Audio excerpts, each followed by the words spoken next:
So now we move on to Gothic art. And the term is first used by Giorgio Vasari, the first of the art historians during the late Renaissance. And it basically refers to the Gothic as barbaric and uncouth. But this is the great age of cathedral building. Although there's an increase in building programs, likely in part due to the rich economy, the Gothic period, especially during the 13th and 14th century, is also a time of great turmoil. We're really in the last period of time before we start entering into the Renaissance. In regard to the great cathedrals being built, we see an impulse to create monumental and integrated spaces with an emphasis on verticality.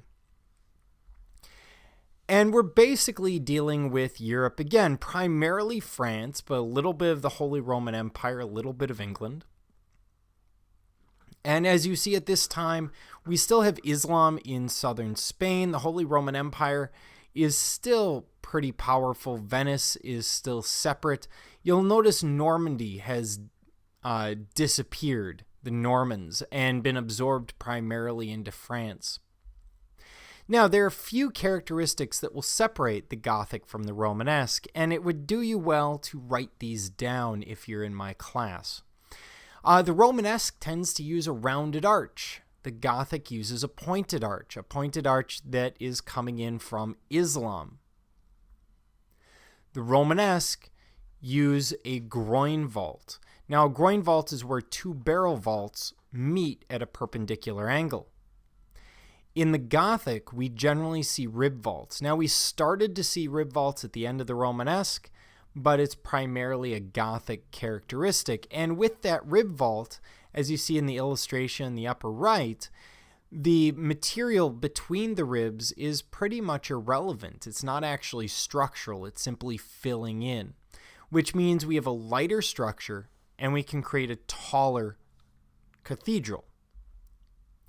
We also see vertical lines and emphasis on verticality. They want to draw the eye up, always drawing the eye up, because they're A, trying to make their cathedral seem taller, and B, trying to draw your eye to the heavens so that you think of the spiritual, of the divine. We also see flying buttresses, and we haven't seen flying buttresses since the 1985 Bears, but leaving that aside, what flying buttresses allow us to do is create a higher roof. And that's because these are going to act to push back against those walls, to take those forces, that weight out to the exterior of the building without needing the walls. So if the walls are being made up, if the function of the walls is being made up by flying buttresses, that means we don't need walls, which means we can have walls of glass. Huge walls of glass. There is more light in a Gothic cathedral than any other structure at the time. And you have to imagine how miraculous this is when you're used to living in a fairly small home with maybe one window. Windows are very expensive. Glass is very expensive. So this becomes miraculous, and the light coming into the cathedrals to them symbolizes God's presence within the structure. We also see rose windows, which are round windows.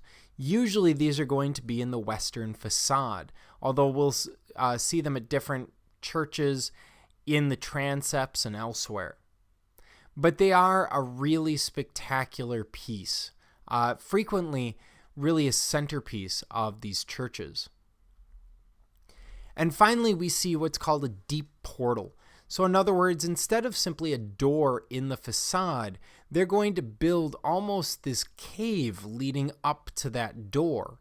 And that cave is going to get deeper and deeper and deeper with time as we move towards the High Gothic.